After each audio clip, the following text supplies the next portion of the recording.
Thank you, Jim.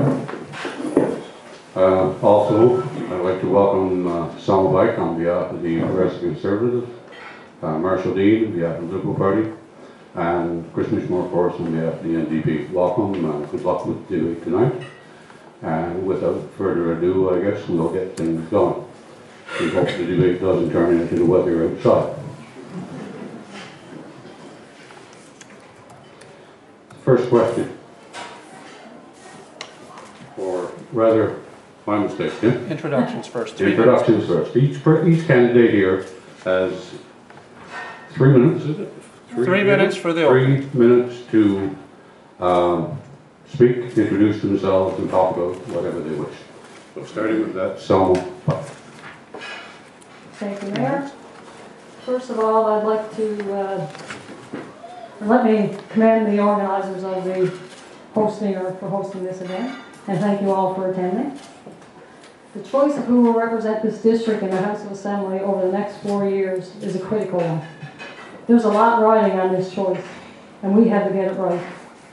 It's not about making a statement or sending a message. It's about sending someone to the House of Assembly who will represent you, your community, your family, your best interests. It's about joining forces with someone you can trust, someone who will listen to you, speak for you, and get things done for this district. 4 years is a long time. We can't afford to waste it. We have to get this district moving and sharing in the benefits of the growth this province is experiencing. That growth is not all happening in St. John's. It's happening in Grand Falls and Cornwall. It's happening in Labrador. And it needs to be happening right here too. We can't afford to lose out. What we need right now is someone sitting at the table at Confederation Building who is capable of working with the people, making the choices that profoundly affect our lives. A lot of people in this room know me already, and more of you get to know me every day. I've never been someone who sits back when something needs to be done. I'm honest, I don't mince words, and I speak my mind. I also know how the system works. I've been working with Department of Transportation Works for the past 18 years in several capacities. And I've also been involved in the community for years through sports and recreation, coaching various sporting teams and serving on the town's recreation committee.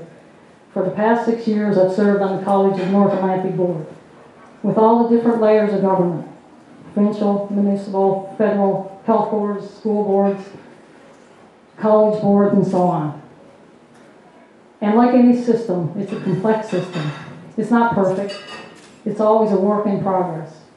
What really matters is knowing how to make the system work for us, knowing what new initiatives are in the works, and how we can turn them to our own advantage. We need someone who is right there at the table, well connected and fully engaged. We've had an opposition member for the past couple of years. I'm not going to knock my opponent for stepping forward to serve, because I think it's a noble thing for anyone to do. But now it's time to move on and move forward. Kathy Dunderdale's a new premier with new energy and a plan to move this province forward to where we need to be. Oil revenues have paid for the billions the government has been investing in local roads, schools, and hospitals for the past 8 years, including the new school and arena going up in our district. But we're going to lay a solid foundation for the future. We have to move beyond oil. Just one second. The question is whether the Straits-White Bay North is going to be a part of this growth, sharing fully in the opportunities. We cannot afford to be on the outside looking in. Put me at the table, and I will make sure this district is fully engaged and fully benefiting from the opportunities that are about to come. Thank you. Okay, your next speaker, Christopher Hitchmore, NDP. Good evening. It's time to do things differently in the district of the Straits-White Bay North. I grew up in Green Island Cove during the closure of the cod fishery in 1992, and I am one of the few youth that remain. Like you, I have experienced the turmoil that would follow as young people and families left our rural communities. It is quite evident that there was a failure by successive Liberal and PC governments to implement a long-term plan for our rural economies.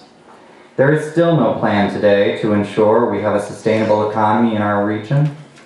My father was a small boat fisher. He passed away 12 years ago. My mom works a minimum wage job. I know what it's like to be challenged. Nearly a decade ago, alone, I attended the Forum for Young Canadians, spending the week learning about politics at the federal level. I was sold from that point on.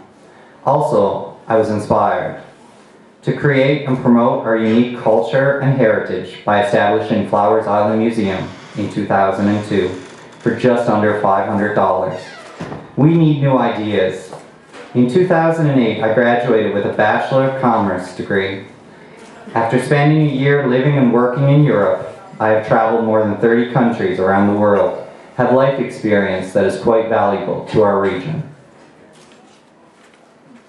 I currently work in community economic and small business development and strive to make life better here on the Great Northern Peninsula.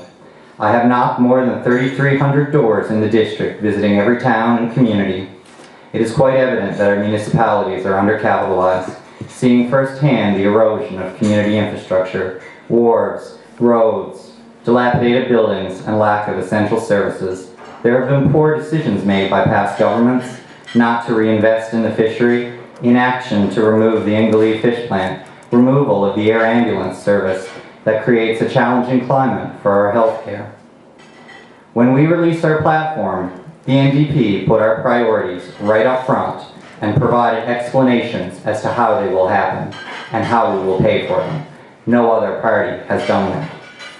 We listed our 5 planks, meeting the health needs of people, making life more affordable now, supporting our seniors, giving our children an early start, and getting a fair deal for working people.